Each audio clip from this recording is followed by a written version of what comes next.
Hello guys, welcome back to my channel. चलिए चलते हैं अपने नेक्स्ट 5 क्वेश्चंस की तरफ। पहला क्वेश्चन ये है, which is the feature of Amazon inspector. अब अमेज़ॉन इंस्पेक्टर के बारे में आप जानते ही होंगे कि ये हमारा एक टाइप का इन क्या बोलते हैं, ऑटोमेटेड सिक्योरिटी असेसमेंट सर्विस है, जो सिक्योरिटी और कंप्लायंस के लिए काम करता है। जो भी एप्लीकेशंस हमारे डिप्लॉयड है AWS में, उसका काम करता है। तो ठीक है, तो हम लोग को जानना है कि इसमें से करेक्ट आंसर कौन है। Track configuration changes. अब ये तो आप जानते होंगे कि ट्रैक कॉन्फ़िगरेशन चेंजेस करने का काम तो AWS कॉन्फ़िग का है, सो ये ऑप्शन तो गलत है। मॉनिटर स्टोरेज, स्टोरेज मॉनिटर करने के लिए कोई ऐसा टूल नहीं यूज़ होता है, सो डेफिनेटली इंस्पेक्टर तो एक करेक्ट टूल नहीं होगा। Third, monitor threads. थ्रेड्स मतलब ये थ्रेडिंग, और जो हम थ्रेडिंग बोल रहे हैं मतलब जो हमारा थ्रेड्स होता है जो जावा में, उसको मॉनिटर करने का है, बट एक्चुअली इंस्पेक्टर का ये काम नहीं है, जो आप लोग को पता ही है। लास्ट जो ऑप्शन है वो इंस्पेक्ट ओएस रिलेटेड वल्नरेबिलिटीज़। तो ये काफ़ी क्लोज ऑप्शन है, क्योंकि ये एक्चुअली चेक करता है कि कोई भी वल्नरेबिलिटी आ रहा है तो उसको फ्लैग करता है, जो भी उस एप्लीकेशन को ओनर है उसको। So D is the correct option. Next question की तरफ चलते हैं। Cloud practitioner wants to gain operational insights into its resources in order to immediately identify any issue that may damage apps that use those resources. What AWS service can assist with this task? अब ये बोल रहा है कि अगर आप cloud practitioner हो और एक ऑपरेशनल इंसाइट आप जानना चाहते हो कोई एक पर्टिकुलर रिसोर्स के, जिसमें कुछ इशू आया है और वो कुछ ऐप को डैमेज कर सकता है, सो आप कौन सा सर्विस यूज़ करोगे। सो इसके लिए भी हम लोग वही अपना एलिमिनेशन स्ट्रैटेजी का यूज़ करेंगे। Health guide, AWS health guide पहला ऑप्शन, जो कि एकदम गलत है, क्योंकि हेल्थ गाइड नाम का कोई चीज़ ही नहीं है AWS में, सो ये आपको कंफ्यूज करने के लिए डाला गया है। सिस्टम्स मैनेजर एक बहुत पोटेंशियली अच्छा ऑप्शन है, क्योंकि ये हमें अलाउ करता है centralised operational data for multiple AWS services and automate करता है टास्क अक्रॉस AWS रिसोर्सेज। सो ये डेफिनेटली एक one of the potential correct answers हो सकता है, बट हम लोग आगे भी ऑप्शंस पढ़ते हैं। AWS इंस्पेक्टर, सो इंस्पेक्टर का तो ये काम नहीं, हम लोगों ने भी जस्ट पिछले ही क्वेश्चन में पढ़ा कि AWS इंस्पेक्टर तो हमारा सिक्योरिटी असेसमेंट सर्विस है, जो कि इम्प्रूव करता है सिक्योरिटी एंड कंप्लायंस। और AWS रिकॉग्निशन फोर्थ ऑप्शन जो है वो तो गलत है, क्योंकि वो तो बेसिकली एक मशीन लर्निंग के लिए जो एक टूल है AWS रिकॉग्निशन जो काम करता है, वो तो सेपरेट ही है, इसमें कोई ऑप्शन नहीं है, तो option B is the correct answer. Next question की तरफ चलते हैं। Data analytics firm is operating a proprietary batch analytics program on AWS and wants to use a storage solution that can be accessed simultaneously by hundreds of EC2 machines to add data to existing files. As a cloud practitioner, what AWS service would you recommend for the use?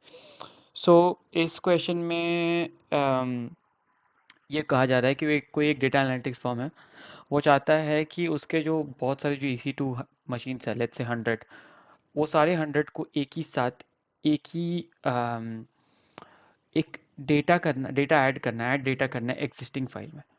तो उसके लिए कौन सा AWS service use किया अच्छा रहेगा, मतलब basically storage service use किया जाए अच्छा रहेगा।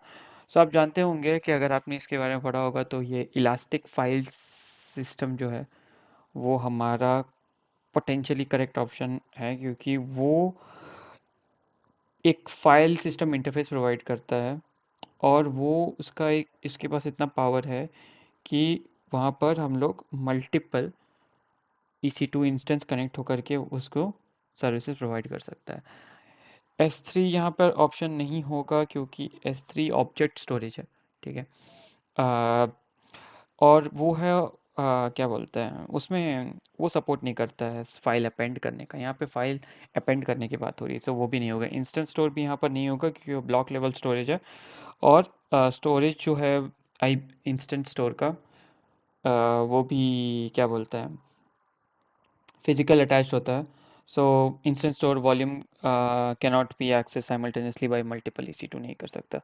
और EBS का भी सेम इशू है, cannot be access by simultaneously by EC2 instances, so this option is not available as well.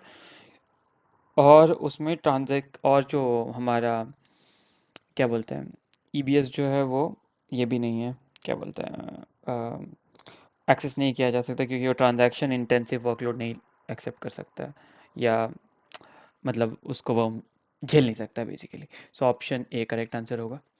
Next question की तरफ चलते हैं। An IT organisation want to execute a log backup procedure every Monday at 2 AM. Process takes 5 minutes. Um, as a cloud practitioner, what AWS service would you recommend for developing a serverless solution for use case? Select two. अब देखिए serverless है तो हमारे पास तो lambda आएगा ही, सो हमारा option C तो यहाँ पे करेक्ट हो ही जाता है। बीनस्टॉक अगेन एक क्या बोलते हैं कंफ्यूजिंग ऑप्शन जस्ट डाला गया है, जो कि एक फुल फ्लेज सर्विस होता है जिसमें आप सब को सिर्फ कोड आप प्रोवाइड करते हैं और AWS सब कुछ कर देगा, तो ये तो करेक्ट ऑप्शन नहीं होगा इस यूज़ केस के लिए। EC2 सर्वरलेस नहीं है तो वो भी ऑप्शन हट जाएगा, तो हमारे पास दो ऑप्शन बचा, एक ऑप्शन सी और ऑप्शन डी।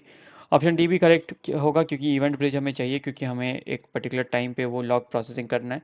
सो इवेंट ब्रिज वो काम करेगा हमारे लिए और AWS प्रोसेस करेगा उसको, तो C and D are the correct answers. Last question की तरफ चलते हैं। A firm wants to simplify access control for many AWS account while also enabling AWS single sign on access to its AWS account. As a cloud practitioner, what service would you utilize for the task?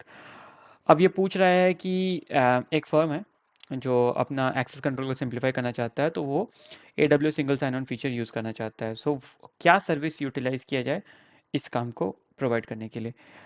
अब देखा जाए तो IAM है, IAM तो correct है, लेकिन IAM में specifically हम लोग को कुछ यूज़ करना है। आइडेंटिटी एंड एक्सेस मैनेजमेंट तो होता ही है, बट यहाँ पे एक आइडेंटिटी की बात हो रही है, स्पेसिफिक आइडेंटिटी के लिए, क्योंकि single sign on identity based होता है। एक आइडेंटिटी अगर मिल गया तो फिर वो दोबारा ऑथेंटिकेट नहीं करता है।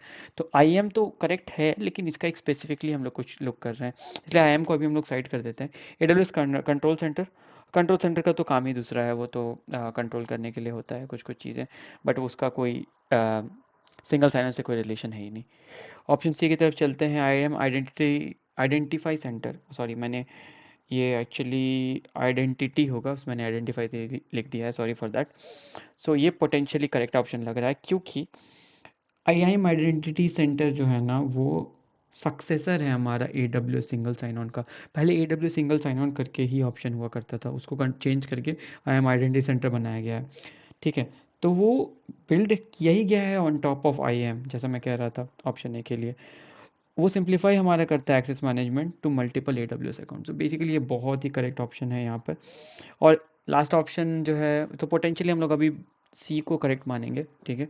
अभी फिर भी हम लोग नेक्स्ट ऑप्शन पढ़ लेते हैं, जो कि कॉग्निटो। अब कॉग्निटो क्या करता है? कॉग्निटो का क्या काम है? वो आपको साइन अप, साइन इन और एक्सेस कंट्रोल प्रोवाइड करता है वेब और मोबाइल एप्लीकेशन के लिए, ठीक है।